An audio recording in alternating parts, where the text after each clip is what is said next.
Hello friends, आजचा video अगदी खास होणार आहे कारण की अंगणवाडी सुपरवायझर या परीक्षेमध्ये तुम्हाला 100 प्रश्नांपैकी 10 प्रश्न हे संगणक टॉपिकवर विचारले जात आहेत आणि 20 मार्क तुमचे या ठिकाणी परीक्षेत आहेत. तर लक्षात घ्या, हे 10 प्रश्नांची तयारी करण्याकरिता आपल्याकडे 350 प्रश्न उपलब्ध आहेत.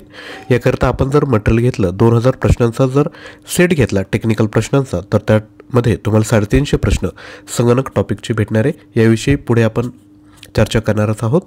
त्यापूर्वी व्हिडिओला सुरुवात करायचं आहे. सर्वात पहिला प्रश्न आहे, DHCP याचं विद्यार्थी मित्रांनो फुल फॉर्म काय असेल? तर ऑप्शन आहेत digital host configuration protocol, dynamic host configuration protocol, digital host configuration protocol की डिजिटल होस्ट कन्फर्म प्रोटोकॉल. तर राईट आन्सर आहे डायनॅमिक होस्ट कॉन्फिगरेशन प्रोटोकॉल. प्रश्न पाठ करून टाकायचं, जास्त डिटेलमध्ये जाण्याची कोणतीही आवश्यकता नाही. पुढील प्रश्न, OSI मॉडेलमध्ये किती लेअर असतात? 4, 5, 6, 7. तर OSI मॉडेलमध्ये एकूण 7 लेअर असतात. तर याआधी आपण जे संगणकाचे प्रश्न बघितले ते इझी स्वरूपाचे प्रश्न बघितले, कारण की 10 पैकी 6 प्रश्न इझी येणार आहेत, 4 प्रश्न जे येणार आहेत ते थोडे अवघड स्वरूपाचे असतील. म्हणजे लक्षात घ्या, जे विद्यार्थी मित्रांना हे प्रश्न सॉल्व्ह करता आले त्यांचा रँक फिक्स. त्यामुळे आजच्या व्हिडिओमध्ये आपण जे अवघड प्रश्न आहे ना ते देखील कव्हर करण्याचा प्रयत्न करणार आहोत. कारण की 14 फेब्रुवारीचा जर मी पेपर ॲनालाइज केला ना, तर त्यामध्ये तुम्हाला 3 ते 4 प्रश्न असे अवघड स्वरूपाचे विचारलेले दिसत आहे. पुढील प्रश्न बघूयात. व्हॅल्यू ॲडेड नेटवर्कचे सुधारित रूप काय? तर राईट आन्सर आहे TDN. आणि 14 फेब्रुवारीला लॅन टॉपिकवर प्रश्न विचारण्यात आला होता. लॅन म्हणजेच काय? Local area network. तर त्यामध्ये हे विचारलं होतं की लॅनला काय कनेक्टेड नसतं? तर लॅनला ब्रॉडकास्टिंग किंवा टेलिफोन लाईन जी असते ती कनेक्टेड नसते. अशा स्वरूपाचा एक प्रश्न विचारण्यात आला होता. पुढील प्रश्न, कोणत्या टोपोलॉजीमध्ये प्रत्येक कॉम्प्युटर सेंट्रल संगणकाशी जोडलेले असतात? ऑप्शन आहेत बस topology, ring topology, star topology की मेस टोपोलॉजी. तर लक्षात घ्या, यामध्ये सेंट्रलला एक संगणक असतो आणि बाकी जे संगणक आहेत ते याला कनेक्टेड असतात. असं जेव्हा नेटवर्क तयार होतं, आपल्या स्क्रीनवर बघू शकता, तर हे कोणत्या स्वरूपाचं नेटवर्क दिसते? तर आपण जर काढलं तर असा स्टार काढतो बघा, एक सेंटरला एक होतो आणि हे, तर याला स्टार टोपोलॉजी असं म्हणतात. परीक्षेमध्ये थोडं जर काय म्हणता येईल की डोकं लावलं ना, भले तुम्हाला येत नसेल, परंतु आता या ठिकाणी काय विचारलं आहे, सेंट्रल संगणकाला जोडले आणि कोणतं स्टारमध्ये देखील असं असतं. असं करून देखील तुम्ही विद्यार्थी मित्रांनो प्रश्न टॅकल करू शकता.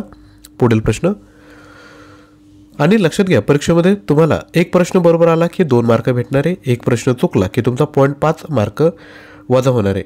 तर सपोज 10 प्रश्न आहे, तुम्हाला 10 प्रश्न जमतच नाही आहे, बरोबर, परंतु त्यापैकी जर तुम्ही 2 प्रश्न म्हणजे तुम्ही काय म्हणता येईल की तुक्के मारले, 2 प्रश्न बरोबर आले आणि 8 प्रश्न चुकले, तर 2 प्रश्न बरोबर आले म्हणून तुमचे किती मार्क भेटतील? 4. आणि 8 प्रश्न चुकले म्हणून तुमचे किती मार्क वजा होणार आहे? तर 4. म्हणजे लक्षात घ्या, 10चे 10 जर मला एक सांगा, जर तुम्ही तुक्के मारले तर 2पेक्षा अधिकच तुमचे प्रश्न बरोबर येणार आहे. त्यामुळे सर्व प्रश्न तुम्हाला अटेम्प्ट करायचे हे डोक्यात टाका. निगेटिव्ह मार्किंग कधीही अटेम्प्ट करायची नसते, म्हणजे जास्त प्रश्न अटेम्प्ट करायचे नसतात जेव्हा 1/3 निगेटिव्ह मार्किंग असते. तुम्हाला 1/4 निगेटिव्ह मार्किंग आहे, त्यामुळे सर्व प्रश्न तुम्हाला अटेम्प्ट करायचे, ही गोष्ट लक्षात असू द्या. यानंतर पुढील प्रश्न बघतोय, ज्या व्यक्तींना ईमेल मिळाला आहे त्या व्यक्तींना तो ईमेल कोणाकोणाला मिळाला आहे हे कळत नाही, यास काय म्हणतात? तर त्याला BCC असे म्हटले जाते. पुढील प्रश्न, 32 बिटच्या IP ॲड्रेसमध्ये 1 याचा अर्थ काय होतो? तर लक्षात घ्या, तुम्हाला प्रश्न अवघड वाटत असेल, परंतु लक्षात घ्या, एकदा डोळा खालून जाऊ द्या. असा एखादा प्रश्न जरी आला आणि जर तो तुम्ही अटेम्प्ट केला तर नक्की तुम्हाला फायदा होईल. तर याचं राईट आन्सर आहे लिमिटेड ब्रॉडकास्ट. पुढील प्रश्न, TCP/IP मॉडेलमध्ये कोणता लेअर नसतो? Application layer, internet layer, transport layer की प्रेझेंटेशन लेअर? तर IP मॉडेलमध्ये प्रेझेंटेशन लेअर नसतो. पुढील प्रश्न, IPv6 ॲड्रेस किती बीट असतो? तर हा जो आहे तो 128 बीट इतका असतो. पुढील प्रश्न, IPv6 बद्दल अयोग्य विधान ओळखा. अयोग्य म्हणजे चुकीचे विधान. तर लक्षात घ्या, आपण वरतीच बघितलंय किती बीट असतात. IPv6 120 बिट ॲड्रेस असतो. तर या ठिकाणी IPv6 बद्दल अयोग्य विधान तुम्हाला ओळखायचे. तर याचं योग्य उत्तर आहे ऑप्शन क्रमांक 1. IP ॲड्रेस 128 बिटचा असतो. पुढील प्रश्न, IP ॲड्रेसच्या कोणत्या क्लासमध्ये फक्त मल्टीटास्किंग होते? तर ते क्लास डी मध्ये मल्टीटास्किंग होते. अजूनही खूप सारे प्रश्न बघायचे, त्यापूर्वी छोटीशी ॲडव्हर्टाइजमेंट. आपल्याकडे टेक्निकल 40 प्रश्नांचं आपण मटेरियल घेऊन आलो आहोत. लक्षात घ्या, यामध्ये एकात्मिक बालविकास योजना व कायदे 20 प्रश्न तयारी करायची तुम्हाला. पोषण अभियान 10 प्रश्न, संगणकाचे 10 प्रश्न, संगणकासाठी आपल्याकडे 350 प्रश्न उपलब्ध आहेत. आणि बाकी हे जे 2 वरचे टॉपिक आहेत त्यावर आधारित बाकीचे उर्वरित म्हणजे किती 1650 प्रश्न त्या ठिकाणी आहेत. 2000 प्रश्न भेटणार आहेत PDF स्वरूपात. प्रश्न आणि उत्तर लगेचच दिलं आहे. तुम्हाला रिव्हिजन करायला फायदा होईल. फक्त 99 रुपये किंमत आहे. तर लगेचच 93 56 25 60 34 पेमेंट करून या क्रमांकावर स्क्रीनशॉट शेअर करायचा आहे. या क्रमांकावर जर पेमेंट होत नसेल तर तुम्ही व्हॉट्सअप करा, तुम्हाला दुसरा क्रमांक दिला जाईल.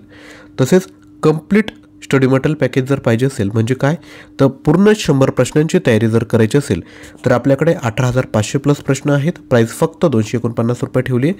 हा जो पहिला टॉपिक आहे 40 प्रश्न तुमचे तर कवर होऊनच जाणार आहे. त्यासोबत सामान्य ज्ञान 4700 प्रश्न आहे. यामधील तुम्हाला भूगोल टॉपिक करायचा आहे, त्यानंतर समाजसुधारक टॉपिक करायचा आहे, इतिहास टॉपिक करायचा आहे, विज्ञान करायचं आहे आणि पॉलिटी टॉपिक करायचा आहे. टॉपिक वाईज तुम्हाला प्रश्न सेट आहे. प्रश्न उत्तर लगेचच दिलं आहे. डोळ्याखालून घालून घ्यायचं आहे. चालू घडामोडी करायच्या आहेत. मराठी व्याकरण, इंग्लिश ग्रामर सर्वच तुम्हाला करायचं आहे. त्यामुळे हे जे पॅकेज आहे ते घेऊन टाका. याकरिता तुम्ही 93 56 25 60 34 यावर देखील व्हॉट्सअप करून द्या. यानंतर पुढील प्रश्न बघतोय, एकूण IP ॲड्रेसचे क्लास किती आहेत? तर ते आहेत एकूण 5 क्लास आहेत. पुढील प्रश्न, चुकीची जोडी ओळखायची. Class A, class B, class C, class D. तर सांगा कोणतं बरोबर असेल? तर लक्षात घ्या, यापैकी एकही नाही म्हणजे सर्व ज्या जोड्या आहेत त्या अगदी बरोबर आहेत. पुढील प्रश्न, चुकीची जोडी ओळखा. Class A 126 network, class B 128 ते 191 नेटवर्क, क्लास C 192 ते 223 नेटवर्क, क्लास D 224 ते 243 नेटवर्क. खूप अवघड प्रश्न आहे, परीक्षेत येण्याचे चान्सेस कमी आहेत, परंतु आपण अटेम्प्ट करूयात. तर याचं राईट आन्सर आहे यापैकी नाही म्हणजे सर्व जे ऑप्शन आहेत ते अगदी बरोबर आहेत. पुढील प्रश्न, चुकीची जोडी ओळखायची. Class A large size network, class B medium size network, class C small size network. यापैकी एकही नाही. तर यापैकी एकही नाही उत्तर आहेत म्हणजे ह्या तिन्ही ज्या जोड्या आहेत त्या अगदी बरोबर आहेत. पुढील प्रश्न, संगणकाच्या हेक्साडेसिमल नंबर सिस्टीमनुसार अ या संख्येचे मूल्य 10 असेल तर रू ही संख्या कोणते मूल्य दर्शवते? तर ती दर्शवते 15. पुढील प्रश्न, दूरध्वनी तारेद्वारे संगणकामधील संपर्क हा तर काय तर ॲनालॉग सिग्नलमध्ये रूपांतर करावा लागतो. पुढील प्रश्न, भारत सरकारच्या समुदाय माहिती केंद्र प्रकल्पाची केव्हा सुरुवात झाली? तर ही झाली आहे 17 ऑगस्ट 2002 मध्ये. पुढील प्रश्न, 1969 साली खालीलपैकी कोणाद्वारे शैक्षणिक, व्यावसायिक व शासकीय संशोधन संस्था एकमेकांना जोडल्या गेल्या? तर राईट आन्सर आहे ARPANET द्वारे. पुढील प्रश्न, समान तंत्रज्ञानाचा वापर करीत एका संस्थेपुरता मर्यादित वापरासाठी निर्माण केलेल्या नेटवर्कला काय संबोधले जाते? योग्य उत्तर आहे वर्ल्ड वाईड वेब. याला विद्यार्थी मित्रांनो इंट्रानेट असे म्हटले जाते. पुढील प्रश्न, मोडेममध्ये काय केलं जातं तर डिजिटल सिग्नल लहरींचे काही गुणधर्म बदलले जातात. पुढील प्रश्न, OSI मॉडेलमधील सर्वात जास्त लेझरचा वापर कोण करते? तर ते करते गेटवे. पुढील प्रश्न, फायबर ऑप्टिक केबलमधील संदेश वाहनाचे माध्यम कोणते? तर ते आहे प्रकाश लहरी. आणि विद्यार्थी मित्रांनो एक छोटीशी रिक्वेस्ट आहे, व्हिडिओला लाईक केलं नसेल तर एक लाईक करून टाका. तसेच ज्यांना शक्य असेल ते खाली कमेंटमध्ये थँक्यू देखील म्हणत असता. आपण तुमच्यासाठी हे जे व्हिडिओ घेऊन येत असतो ना, त्याकरता आमची पोचपावती म्हणजे काय, तुम्ही लाईक केलं किंवा खाली कमेंट केलं तर आम्हालाही प्रोत्साहन भेटतं, मोटिवेशन भेटतं की असंच कंटेंट आपल्यापर्यंत पोहोचवलं पाहिजे. तर एक लाईक करून टाका. व्हिडिओचं टार्गेट आहे 500+ लाईक. तर लाईक करण्यामध्ये तुमचंही कंट्रीब्युशन असू द्या. पुढील प्रश्न, माहिती तंत्रज्ञान संदर्भाने P2Pचा संबोधनाचा अर्थ काय? तर P2Pचा फुल फॉर्म होतो पीअर टू पीअर. पुढील प्रश्न, ATM या शब्दाची फोड कशी होईल? तर ATM म्हणजे काय, असिंक्रोनियम ट्रान्सफर मोड. आणि ATM म्हणजे आपण जे पैसे काढण्याकरता वापरतो ते नाही. तर नेटवर्किंगमधलं ATM म्हणजे काय, तर असिंक्रोनियम ट्रान्सफर मोड. पुढील प्रश्न, अंधांसाठी टेक्स्ट टू ब्रेल आणि स्पीच यांना एकत्र करून तयार केलेल्या माहितीची देवाणघेवाण करणाऱ्या सिस्टीमचे नाव काय? तर ते आहे शी दोषी. पुढील प्रश्न, खालीलपैकी शासनाची कोणती सर्व्हिस मोबाईलवर टाकल्यास शासनाच्या सेवांबद्दल माहिती पुरवली जाते? तर ते आहे mobile e governance service delivery gateway. पुढील प्रश्न, WWचं फुल फॉर्म काय होईल? तर तो होईल वर्ल्ड वाईड वेब कॉन्सोर्टियम. पुढील प्रश्न, पहिला भारतीय सुपर कॉम्प्युटर कोणता? तर तो आहे परम 8000. पुढील प्रश्न, खाली दिलेल्या नावांपैकी मीडिया लॅब एशियाचा कोणता प्रोजेक्ट 11वी व 12वीच्या गणित व जीवशास्त्र या विषयासाठी बनविला आहे? तर तो आहे ई विज्ञान शाळा. पुढील प्रश्न, खालीलपैकी कोणती भारतीय संस्था मायक्रोवेव्ह व इलेक्ट्रोमॅग्नेटिक इंजिनिअरिंग क्षेत्रात काम करते? तर ती आहे समीर. पुढील प्रश्न, पूर्णतः शैक्षणिक सेवांसाठी GSL VF01च्या सहाय्याने सप्टेंबर 2004 मध्ये कार्यान्वित करण्यात आलेला भारताचा पहिला थीमॅटिक उपग्रह कोणता? तर तो आहे एज्युसेंट. आणि विद्यार्थी मित्रांनो, हे जे 40 प्रश्न आहे ना, तर ते विद्यार्थी मित्रांनो चांगल्या पद्धतीने तयारी करा. याकरता आपला जो 2000 प्रश्नांचा सेट आहे तो नक्की परचेस करा. याकरता आपण 93 56 25 60 37 यावर व्हॉट्सॲप करून द्या. यावर पेमेंट करून स्क्रीनशॉट जरी शेअर केला तरी चालेल. पुढील प्रश्न, प्रॉक्सी सर्व्हर हे कोणत्या कामासाठी वापरतात? तर ते वापरले जाते अनधिकृत वापरापासून संरक्षण करण्यासाठी. पुढील प्रश्न, मीडिया लॅब एशिया ही संस्था कशासाठी कार्यरत आहे? तर ती आहे माहिती तंत्रज्ञानाचे फायदे सर्वसामान्यांपर्यंत पोहोचवण्याकरता मीडिया लॅब एशिया ही ऑर्गनायझेशन वर्क करत आहे.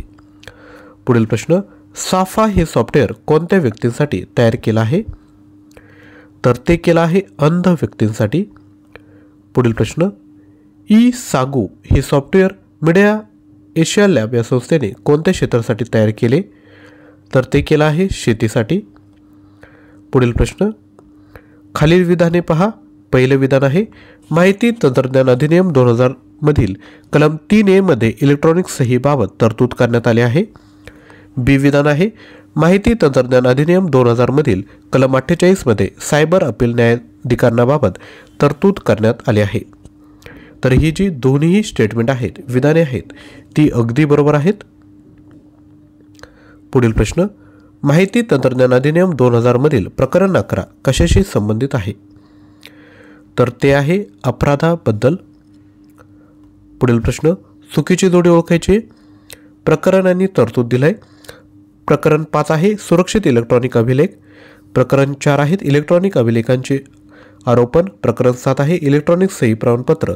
आणि 8 शिक्षा. तर जे चौथी जोडी आहे ती चुकीची जोडी आहे. पुढील प्रश्न, माहिती तंत्रज्ञान अधिनियम 2000 मधील कलम 2.1 कशाशी संबंधित आहे? तर तो संबंधित आहे संगणकाशी. पुढील प्रश्न, माहिती तंत्रज्ञान अधिनियम 2000 मधील कलम 2ZD मध्ये कशाची व्याख्या देण्यात आली आहे? तर ती देण्यात आली आहे पब्लिक की संदर्भात. तर विद्यार्थी मित्रांनो, अशा पद्धतीने संगणक टॉपिकवर आपण प्रश्न बघितले आहेत. जर आपल्याला काही विद्यार्थी खाली कमेंट करत आहे की आम्हाला फक्त संगणक हा जो टॉपिक आहे त्यावर प्रश्न पाहिजे असेल तर लक्षात घ्या, आपण असं स्पेसिफिक मटेरियल तयार केलं नाही आहे, परंतु एकात्मिक बालविकास योजना व कायदे, पोषण अभियान आणि संगणक हे जे टेक्निकल पोर्शन आहे 40 प्रश्न, याकरिता आपण 2000 प्रश्नांचा सेट घेऊन आलो आहोत. हा पूर्ण सेट तुम्हाला घ्यावा लागेल 99 रुपयामध्ये. तर हा घेण्याकरिता आपण या क्रमांकावर लगेचच पेमेंट करून स्क्रीनशॉट शेअर करा. तसेच आपल्याला संपूर्ण स्टडी मटेरियल पॅकेज जर पाहिजे असेल तर तो देखील आपल्याकडे उपलब्ध आहेत. लक्षात घ्या, हा जर पॅकेज जर घेतला तर आपण बाकीही एक्झाम करता हा यूज करू शकता, कारण की याची जी व्हॅलिडिटी आहे आपण ती 1 वर्षापर्यंत ठेवणार आहोत. त्यामुळे हे मटेरियल जर घेतलं तर तुमच्याकडे 1 वर्षांपर्यंत असेल आणि बाकी कोणतीही एक्झाम आली तर त्याकरिता आपण यूज करू शकता. प्रश्न आहे 18,500 आणि क्वालिटी मटेरियल विद्यार्थी मित्रांनो, क्वालिटीमध्ये कुठल्याही पद्धतीची ॲडजस्टमेंट केली नाही आहेत. प्रत्येक प्रश्न आणि MCQ स्वरूपात आहे आणि प्रश्न आणि उत्तर लगेचच दिलं आहे. त्यामुळे कोणाला हा मटेरियल पॅकेज पाहिजे असेल तर आपण 250 रुपयाचं पेमेंट या क्रमांकावर करून द्या. पेमेंट करताना काही अडचण येत असेल तर व्हॉट्सअप करा. तसेच लक्षात घ्या, व्हिडिओला लाईक केलं नसेल तर एक लाईक विद्यार्थी मित्रांनो केलंच पाहिजे, तर एक लाईक करून द्या. 500+ लाईकचं टार्गेट आहे. आपले जेवढे फ्रेंड सर्कल आहेत, ग्रुप आहेत, व्हॉट्सअप आहे, टेलिग्राम आहे, त्यावर देखील हा व्हिडिओ आवर्जून शेअर करायचा आहे. थँक्यू.